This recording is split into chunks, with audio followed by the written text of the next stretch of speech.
Hi, Andrew from SACS, and welcome to video number 6 in our 8-video sequence on communication for engagement and morale. And in this one we'll be talking about inclusive and exclusive language. So this graphic is from the movie The Gangs of New York, and there's a couple of things that give a hint about what gangs are like. Gangs tend to be inclusive and exclusive almost in equal measures, don't they? So you'll see that the people in this graphic are wearing certain things that are similar. That's a way of a gang saying we belong. Also, language comes into this. If we use language that's an in-group language, and gangs do this, I'm told, I'm not a gang member, but I'm told that this happens, that you'll have terminology that's uniquely our terminology.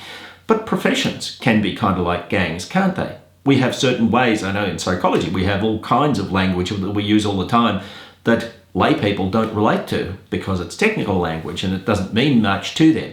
We all do this. It's a natural thing to do. And also in a corporate world, it's really interesting to see how many things are written in what might be described as code.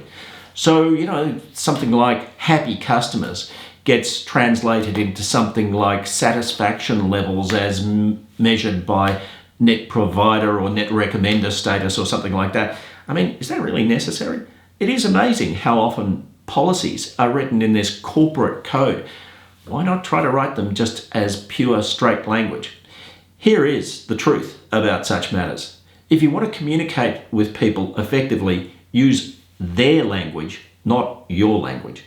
Okay? That's a really clear clue about effective communication. If you want to influence people, and in consulting, good consultants learn this pretty quickly, use their language rather than your language. So whatever it is that you need to communicate with people, find out about the internal terminology, because if you use their language, it's far more likely to be credible than using your own language.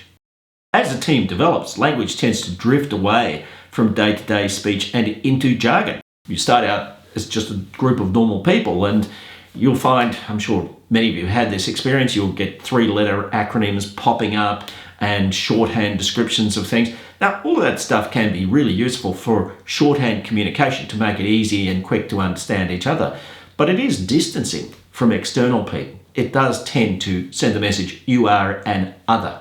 And what will happen is that two groups doing similar work can drift into different jargon, and that can lead to feelings of outsider status or exclusion or any of those kinds of characteristics. So I think the golden rule is that if you need to communicate with a group of people or an individual, it's really useful to understand their context and the language they use to communicate these things.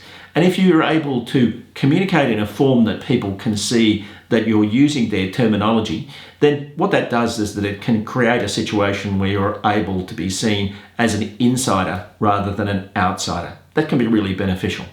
So video number 7 in this sequence will be about gender differences. There's strong research evidence that forms of communication that work for men are different from forms of communication that work for women.